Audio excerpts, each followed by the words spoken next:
Hello friends, কেমন আছেন? আশা করি সবাই ভালো আছেন। যেদিনের ব্লগটা দিচ্ছি সেদিন ছিল লক্ষ্মী পূজা। লক্ষ্মী পুজোতে সবার ঘরে ঘরেই হয়। সেদিন তো অনেক আনন্দ করেছি, অনেক ফুর্তি করেছি।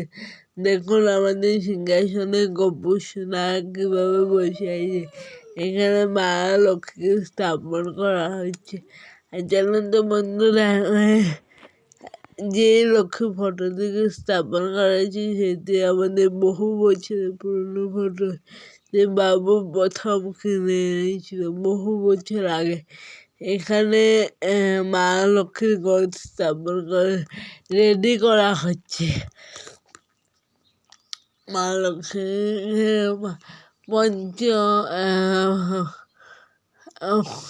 পঞ্চপল্লব আমের পল্লব দিয়ে, জল ভরা কট আমের পল্লব দিয়ে রেডি করা হচ্ছে। এখানে মা রেডি করছেন লক্ষ্মী পুজো। আমাদের প্রতিটি বাঙালির ঘরে ঘরে হয়। সেদিন আমরা জানি, আমরা অনেক মজা করে, অনেক ফুর্তি করে প্রত্যেক বছর আমাদের ঘরে হয় সেদিন। আর এটি হলো আমাদের ঘরে বিশেষ একটা জিনিস, লক্ষ্মী পুজো। এখানে সিঁদুর আর পঞ্চশস্য, টাকা, কাঁচা টাকা, কাঁচা হলদি, সোনা রূপা সব কিছু একসঙ্গে দেওয়া হয়। এটি আমাদের কাঠের তৈরি করা হচ্ছে। তবে যাই হোক, লক্ষ্মী পুজোর ব্লগটি আপনারা দেখেন।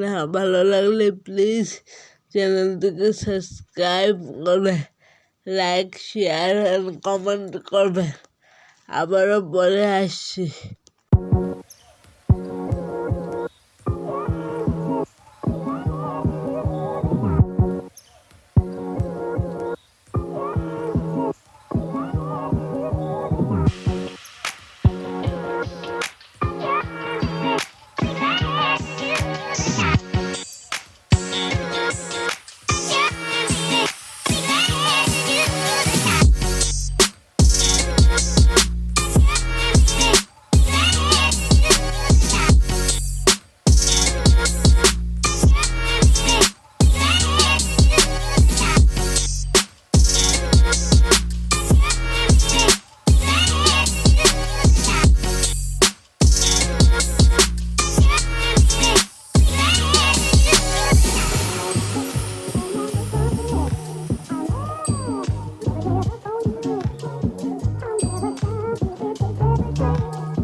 আর এই বছর লক্ষ্মী পুজো বেশিরভাগ কাজ মা একা হাতে করেছে, আমি শুধু হাতে হাতে যে সাহায্য করেছি।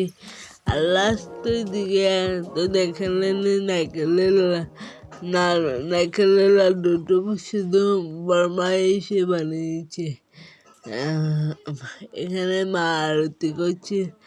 আর আমাদের লক্ষ্মী পুজোর দিন কিন্তু বন্ধুরা চারজন লক্ষ্মী ঠাকুর আমাদের ঘরে এসেছিলেন। সেটা আমরা ভিডিও লাস্টে আমি ফটো অ্যাটাচ করে দিয়েছি। এখানে মা আলপনা করছেন। মা অনেক সুন্দরভাবে আলপনা করে প্রতি বছর, কিন্তু এবছর আমাদের কাজের কারণে মা আলপনায় একদম অল্প করেছে। আর প্রতি বছর মায়ের অনেক ভালো করে অনেক সারা ঘরময় আলপনা করে। এখানে মা আরতি করছেন। যাই হোক, দেখুন আমাদের ছোট্ট করে মা মেয়ে মিলে কীভাবে আমরা লক্ষ্মী পুজো করি। এই লক্ষ্মী পুজো অনেক বাবুকে অনেক মিস করেছি। তবে যাই হোক,